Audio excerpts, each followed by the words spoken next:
ঘুরতে বেরিয়ে মামলা খেলাম, কোথায় গেলাম, কি করলাম বিস্তারিত ভিডিওতে দেখুন। হ্যালো এভরিওয়ান, আসসালামু আলাইকুম। কেমন আছেন সবাই?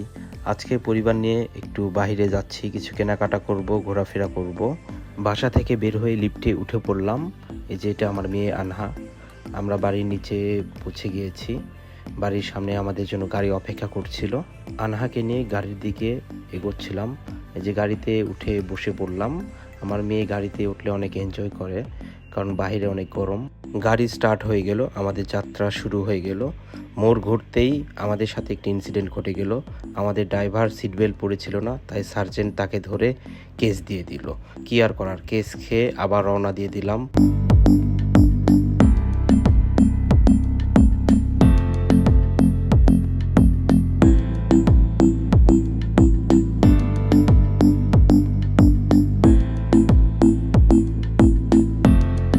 চলে এসেছি ঢাকা নিউ মার্কেট।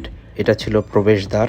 ভিতরে ঢুকতে অনেক ক্রাউড ছিল, অনেক ভিড় পেরিয়ে প্রবেশ করলাম। প্রবেশ করতেই আমার ওয়াইফ শপিং স্টার্ট করে দিল। এই যে জামা দেখা শুরু করে দিয়েছে, অলরেডি নিয়েও ফেলেছে।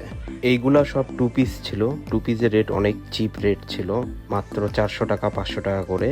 সে অনেকগুলা জামা নিয়ে নিচ্ছে। জামা কেনা শেষে আমার মেয়ের জন্য কিছু টয় কিনলাম। টয়গুলোর রেটও কম ছিল। এই যে আরও একটি জামা। তারপরে কিছু চুলের হেয়ার ব্যান্ড, ক্লিপ কিনলো। তারপরে ক্ষুধা লেগে গিয়েছে, ফুচকাওয়ালা দেখে ফুচকা অর্ডার করলাম। ফুচকাটা মোটামুটি ছিল।